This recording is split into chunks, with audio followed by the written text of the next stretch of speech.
बिस्मिल्लाहिर्रहमानिर्रहीम। अल्हम्दुलिल्लाहि रब्बिल आलमीन वस्सलातु वस्सलामु अला सय्यिदिल मुरसलीन व अला आलिहि व अस्हाबिहि तय्यबीन अत्ताहिरीन, अम्मा बाद। अल-फ़स्लु अस्सानी अन इब्न अब्बास रज़ियल्लाहु तआला अन्हुमा क़ाल लम्मा नज़लत हाज़िहिल आया वल्लज़ीना यकनिज़ून अज़-ज़हब वल-फ़िज़्ज़ा कबुर ज़ालिका अलल मुस्लिमीन इला आखिरिल हदीस। अज़ीज़ तलबा, इस रिवायत में एक वाक़या बयान किया जा रहा है जिसमें ज़कात न देने वालों के लिए कुरान की तरफ से बहुत सख्त तंबीह बताई जा रही है। वाक़या यह है कि हज़रत इब्न अब्बास रज़ियल्लाहु ताला अन्हुमा कहते हैं कि कुरान में ये आयत जब नाजिल हुई थी वल्लज़ीना यकनिज़ून अज़-ज़हब वल-फ़िज़्ज़ा, कि वो लोग जो सोने और चांदी का ज़ख़ीरा करते हैं, सोने चांदी जमा करके रखते हैं, पूरी आयत है और उसमें ज़कात नहीं देते, उसके लिए बहुत सख्त वईद है जहन्नम की। जब ये सूरह नाजिल हुई कबूर ज़ालिका अलल मुस्लिमीन, तो मामला मुसलमानों पर बड़ा हो गया, यानी इस आयत के नाजिल होने पर सहाबे किराम परेशान हो गए कि यहाँ तो सोने चांदी के ज़ख़ीरा करने पर वईद सुनाई गई, हालांकि मुस्तक़बल की ज़रूरत के पेश नज़र हर आदमी सोने चांदी का ज़ख़ीरा करके रखता है, माल व असबाब जमा करके रखता है। लिहाजा ये आयत मुसलमानों पर बड़ी हुई, यानी बार बन गई, बोझ मालूम हुई, इससे उन्हें परेशानी लायक होने लगी। तो हज़रत उमर ने कहा कि मैं तुम लोगों से परेशानी दूर करता हूँ, अना उफ़र्रिजु अन्कुम, मैं तुमसे परेशानी दूर करता हूँ, यानी अभी मैं जाता हूँ हुजूर के पास और इसके बारे में तफसील दरियाफ्त करके आता हूँ। दीन में कोई खामखा जबर इकराह नहीं है, दीन में कोई परेशानी नहीं है, दीन तो बहुत आसान है। तो यकीनन हम लोग जो इस आयत का मतलब समझ रहे हैं वो नहीं हो सकता, इसलिए फरमाया अना उफ़र्रिजु अन्कुम, मैं तुमसे ये परेशानी दूर करता हूँ। फ़न्तलक़ा, चुनांचे वो चले, फ़क़ाला, और आकर नबी अकरम सल्लल्लाहु अलैहि वसल्लम से फरमाया, ए अल्लाह के नबी, यकीनन आपके सहाबा पर ये आयत शाक हो गई है, बड़ी हो गई, शाक हो रही है, वो परेशान इस आयत की वजह से।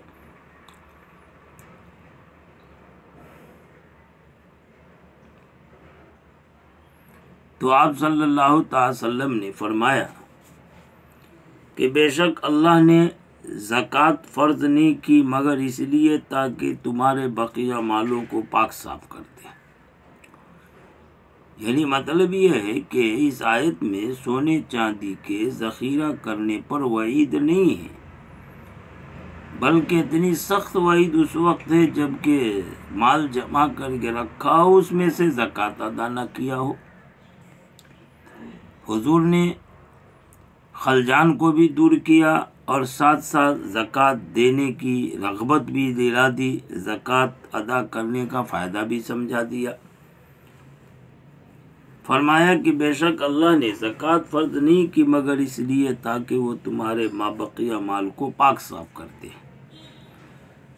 से एक बात मालूम हुई कि ज़कात जो तज़किया पाक करने के माने में है, उससे बकिया माल पाक हो जाता है। अब यकीनन मफ़हूम मुखालिफ ये होगा कि जो ज़कात नहीं देता है तो ये दूसरे का हक़ मार के रखता है, जिसकी वजह से उसके पास का जो भी माल है वो उसकी आलूदगी की वजह से नापाक होता है, यानी उसमें बरकत नहीं होती। पाक करने का मतलब बाबरकत करना, नापाक होने का मतलब बरकत का उठ जाना।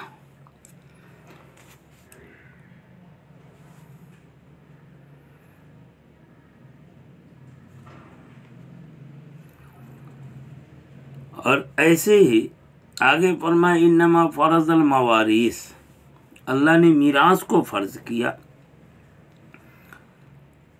इतनी बात कह के हुजूर ने एक बात और बयान की थी, लेकिन रावी को वो बात याद नहीं रही। हज़रत इब्न अब्बास कहते हैं कि वो बात याद नहीं रही। इससे अंदाज़ा लगाएं कि साहबे किराम हुजूर के एक एक लफ्ज़ की कितनी हिफाजत करते थे। सिर्फ माना मफ़हूम के एतबार से रिवायत नहीं फरमाते, अहदीस के बयान करने में बेइंतहा एहतियात बरतते थे कि जहाँ हुजूर ने कोई लफ्ज़ बोला, कलिमा याद नहीं रहा, तो अमानत दयानत की वजह से उसे भी जिक्र कर दिया कि यहाँ पर एक बात और कही थी। अब अंदाज़ा से कोई बात भी अपनी तरफ से लगा सकते थे, लेकिन नहीं, अमानतन दयानतन ने कह दिया कि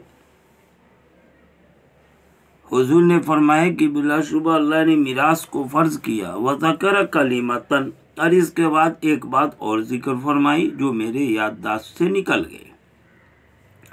लितकून लिमन बादकुम, इसलिए ताकि ये मीरास का माल तुम्हारे बाद वालों के लिए हो जाए। हज़रत उमर ने जब पूछा, हुजूर ने ये बताया तो उनको सारा खलजान दूर हो गया, बड़े खुश हुए। लोगों की परेशानी अब ख़त्म हो गई। मालूम हो गया कि ये वईद उस सूरत में जबकि ज़कात नहीं देता, लेकिन ज़कात दे देता है और माल जमा करके रखता है, ख़जाना करता है, ज़ख़ीरा करता है, तो इसमें किसी तरह की कोई वईद नहीं है, कोई हरज नहीं है। बड़े खुश हुए हज़रत उमर। फ़क़ाल, कहते रावी इब्न अब्बास कि फ़कब्बर उमर, बस उमर ने खुशी में नारे तकबीर बुलंद किया। सुम्मा क़ाल, फिर आप सल्लल्लाहु अलैहि वसल्लम ने हज़रत उमर से कहा, अला उख़बिरुका, क्या मैं आपको ख़बर ना दूँ वो बेहतरीन चीज़ की जिसका इंसान ज़ख़ीरा करे, ख़जाना करके रखे। सोने चांदी को ज़ख़ीरा करते, हालांकि उससे बेहतर चीज़ जिसको जमा करे वो अलमरअतुस सालिहा, नेक औरत है। नेक औरत को बेहतरीन चीज़ इसलिए करार दिया कि सोना चांदी खर्च होकर के नफ़ा पहुँचाए, और नेक औरत है जो बाकी रहे और फिर नफ़ा पहुँचाए। चुनांचे उसके ज़ाहिरी फ़ायदे बातनी फ़ायदे को बयान किया। ऐसा नज़र इलैहा सर्रत हो, कि जब शौहर उसकी तरफ नज़र करे, देखे, तो वो उसको खुश कर दे। इससे हुस्न सूरत की तरफ इशारा है। वैज़ा अमरहा, और जब शौहर उसे हुक्म करे, अताअत हो, तो उसकी बजावरी करे। इससे हुस्न सीरत की तरफ इशारा है। और ऐसी वैज़ा गाब आनहा हफ़िज़तु, और जब वो नेक होगी तो शौहर जब उसके पास से गायब होगा तो उसकी हिफाजत करेगी। हिफाजत यानी इस्मत की हिफाजत, उसके घर की हिफाजत, उसके माल की, औलाद की, ये सब सूरतें इसमें शामिल हैं। ये औरत है जो बेहतरीन ख़जाना है कि दुनिया का ख़जाना, ये जो सोने चांदी का, वो ख़त्म होकर नफ़ा देगा, लेकिन ये बाकी रह करके नफ़ा पहुँचाता। फ़र्क ये हुआ कि सोने चांदी की हिफाजत खुद करनी पड़ती, और ये नेक औरत होगी, ये मर्द के घर की, औलाद की, माल व असबाब की हिफाजत करने वाली होती है। वहाँ सोने चांदी का हमें खादिम बनना पड़ता है, और ये जिस औरत नेक सूरत नेक सीरत औरत को रखा है तो ये हमारी खादिमा होगी। इस तरह से सोने चांदी में और नेक औरत में फ़र्क है। इसलिए हुजूर ने कहा बेहतरीन चीज़ जिसे आदमी जमा करे वो नेक औरत है, यानी अपने घर में रखे। नेक औरत को तरजीह देनी चाहिए। इससे एक बात ये भी मालूम हुई कि हुजूर ने सोने चांदी के ज़ख़ीरे के जवाब में नेक औरत को बयान किया। मालूम हुआ कि नेक औरत ये सोने चांदी से भी कहीं ज़्यादा कीमती हुआ करती है, लिहाजा औरत की कदर करनी चाहिए। आगे की रिवायत हज़रत जाबिर बिन अतीक की है। वो कहते हैं कि आप सल्लल्लाहु अलैहि वसल्लम ने फरमाया, करीब आवेंगे तुम्हारे पास रुकैब, रकबुन की तस्गीर रुकैब, छोटा सा मुख्तसर काफिला सवार लोग, मुबग़ज़ून या मुबग़ज़ून, जिनसे बुग़्ज़ रखा जाएगा, यानी तबीई तौर पर लोग उससे नफ़रत करेंगे। वजह यह है कि आने वाले काफ़िला ये माल वसूल करने वाले लोग हैं। माल से तबन मोहब्बत होती है, लिहाजा जो लेने वाले आवेंगे उनसे यकीनन तबीई तौर पर नफ़रत होगी। कहा फ़ैज़ा जाऊकुम, बस जब वो आवे तुम्हारे पास, फ़रहिबू बिहिम, तो तुम उन्हें मरहबा कहो, यानी खुश आमदीद कहो। वखल्लू बैनहु व बैन मा यब्तगून, और खाली छोड़ो उनके और उस माल के दरमियान जो वो तलाश रहे, जो तलब कर रहा है। यानी हिसाब किताब करके जितने माल ज़कात मिले जाना चाहते उसमें रुकावट न डालो, बल्कि छोड़ दो कि वो हिसाब करके जितना माल बने ज़कात में वो ले जावे।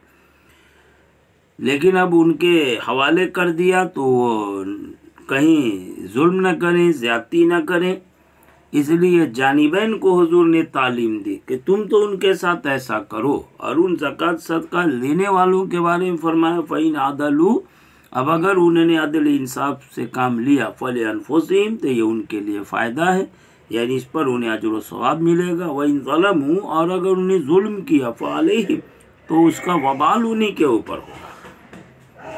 वारज़ुहुम, और तुम उनको राज़ी करो, फ़इन्न तमाम ज़कातिकुम, इसलिए कि तुम्हारी पूरी ज़कात उनकी रज़ामंदी है। सिर्फ दे दिया ऐसे नहीं, उनको खुश भी करो, खुश दिली के साथ दो, वो खुश दिली से ले और खुश होकर के जाए, ये तुम्हारी पूरी ज़कात की अदायगी। वरना दे दिला और उनके साथ बुरा सलूक किया तो ज़कात होगी, लेकिन कामिल तौर पर नहीं, इस पर जो अजर व सवाब मुकम्मल मिलना चाहिए वो नहीं मिलेगा।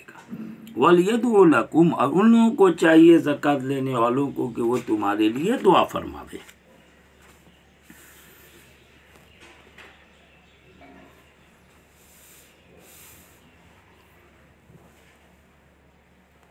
हुजूर ने ये जो फरमाया कि और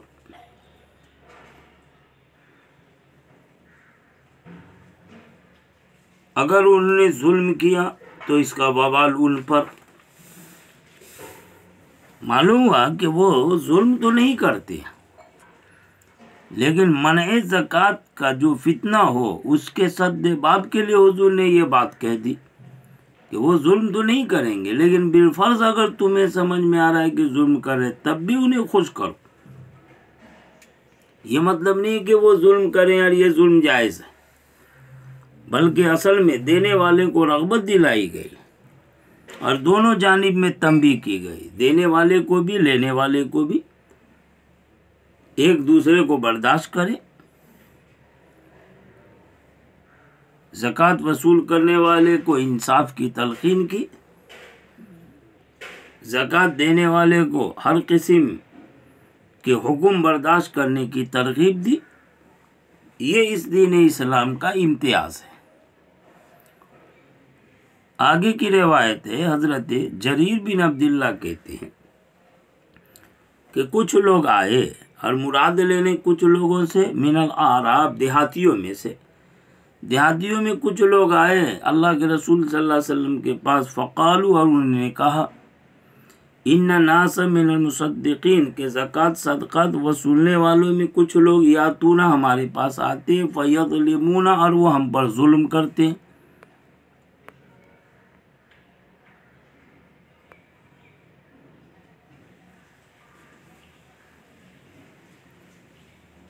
यानी पूछा कि वो हम पर जुल्म करें तो क्या हम उन्हें ज़कात ना दें? तो हुजूर ने कहा नहीं, अर्ज़ू मुसद्दिक़ी को, अपने सदका ज़कात वसूलने वाले को राज़ी करो। कालू, तो उन्होंने कहा अल्लाह के रसूल, व इन ज़लमूना, अगरचे वो हम पर जुल्म करें। काला, तो हुजूर ने कहा अर्ज़ू मुसद्दिक़ीकुम, अपने सदका ज़कात वसूलने वाले को राज़ी करो। व इन ज़ुलिमतुम, अगरचे तुम पर जुल्म किया जाए। रिवायत में एक सवाल होता है कि क्या जुल्म करें तब भी उन्हें राज़ी करते रहें? तो ये तो जालिम को शह देना हुआ, ये तो इस मरुदवान पर ताउन करना हुआ।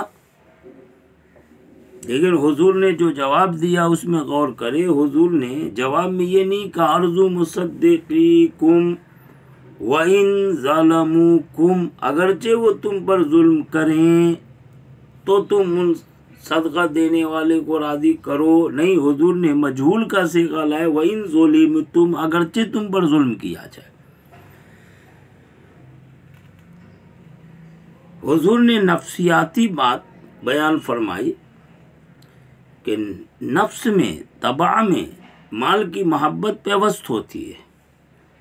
अब लेने वाले आते हैं तो तभी तौर पर उनसे नफरत रहती है, अगरचे वो जुल्म ना करते हों, अदल इंसाफ के साथ पूरा पूरा हिसाब लगाकर ज़कात वसूलते, लेकिन माल की मोहब्बत की वजह से देने वाले को लगता है कि वो हम पर ज्यादती कर रहा है। इसलिए हुजूर ने उनकी तरफ जुल्म की निस्बत करके इन्हीं का अगरचे वो जुल्म करे, बल्कि मुखातब की तरफ जुल्म की निस्बत करके कहा वइन जुल्म, अगरचे तुम पर जुल्म की, यानी जुल्म तो होगा नहीं, लेकिन अगरचे तुम्हें जुल्म समझ में आए तब भी उन्हें राजी करो, यानी हिसाब करके पूरा पूरा उन्हें ज़कात लेने दो। अगर हुजूर ने थोड़ा सा इशारा कर देते कि अगर वो जुल्म करें तो तुम उन्हें न दो, तो इस तरह तो लोगों को ज़कात न देने के मुख्तलिफ बहाने मिल जाते और बड़ा फितना पैदा हो जाता, पूरा ज़कात का सिस्टम ही मुअत्तल होकर के रह जाता।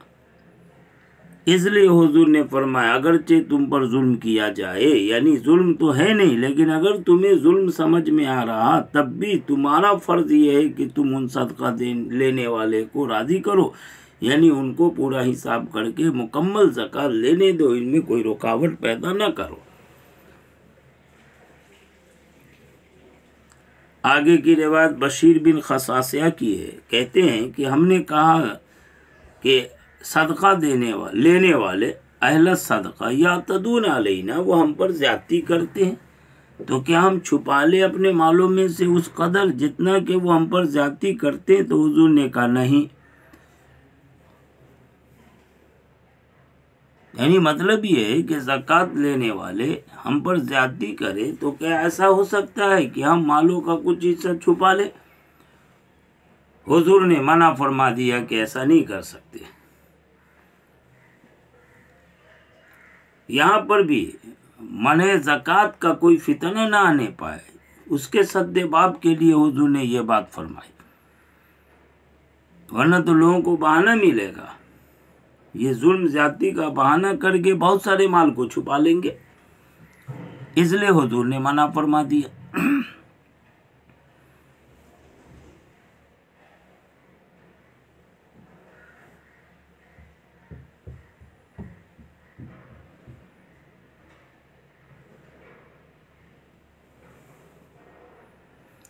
आगे की रिवायत हज़रत राफ़े बिन खदीज की है, कहते हैं कि आप सल्लल्लाहु अलैहि वसल्लम ने फरमाया आमिलु अला सदका, से सदका पर अमल करने वाला, यानी सदका की वसूली करने वाला, सदका की वसूली के काम में लगने वाला, जो हक के साथ ये काम कर रहा हो, यानी अदल इंसाफ के साथ, वैसी है जो अल्लाह के रास्ते में गज़वा करने वाला गाजी है, यानी इस अजर व सवाब में वैसे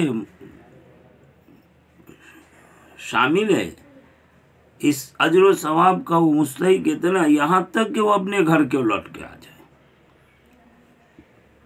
मालूम हुआ कि ज़कात वसूल करने वाला सवाब के एतबार से अल्लाह के रास्ते में गज़वा करने वाले की तरह है, जिस तरह उसको सवाब उसी तरह इसको सवाब। वो इस्लाम के हुकुम की खिदमत कर रहा, अगरचे उस पर वो तनख्वाह भी ले रहा है, लेकिन साथ साथ उसे अजर व सवाब की जो बशारत सुनाई गई, ताकि इस काम को वो उजरत मजदूरी के तौर पर न करे, बल्कि आखिरत की अजर और इबादत के तौर पर करे। मालूम हुआ कि इस्लामी अहकाम को अंजाम देने वाले लोग अगरचे अजीर ही क्यों ना हो, लेकिन उन्हें अजीर नहीं बल्कि माजूर समझना चाहिए, नहीं अजर व सवाब वाला। हुजूर ने ये बात बयान करके इस माली मामलात को भी इबादत की शक्ल देती है, ताकि इखलास के साथ लोग इस अमल को करें। इबादत का तसव्वुर जब सामने होगा तो अमानत दयानत भी पेश नज़र रहेगी, शौक़ और रग़बत के साथ आदमी काम कर पाएगा और फिर इंशाअल्लाह उसमें बड़ी तरक्की होगी। आजकल जो मदारिस है दीनी काम में लगे हुए हैं, भले मुलाजमत भी है लेकिन साथ साथ दीन की खिदमत और आखिरत के अजर व सवाब की नीयत से ये काम करना चाहिए। और जो लोग इस तरह के काम में माली ताउन करते हैं उन लोगों को भी ये समझना चाहिए कि ये लोग दीन की खिदमत करने वाले, ये हमारे मुलाजिम और नौकर नहीं हैं, लिहाजा उनके साथ वैसा बुरा सलूक नहीं होना चाहिए जैसा कि आजकल मदारिस, मकातिब, मसाजिद और दीनी काम करने वाले लोगों के साथ किया जा रहा है। जब इबादत का तसव्वुर होगा तो अमानत दयानत भी सामने रहेगी, शौक़ और रग़बत से आदमी करेगा। और जब मजदूरी और मुलाजमत का तसव्वुर होगा तो फिर वही होगा जो दुनिया जहाँ के कामों में खुराफात का इर्तिकाब हो रहा है। काम लेने वाले काम करने वाले को जलील समझेंगे और काम करने वाले भी अपने काम में चोरी करेंगे। अल्लाह पाक जानिबैन को समझने की तौफीक अता फरमाए। व आखिरु दावाना अनिल हम्दुलिल्लाहि रब्बिल आलमीन।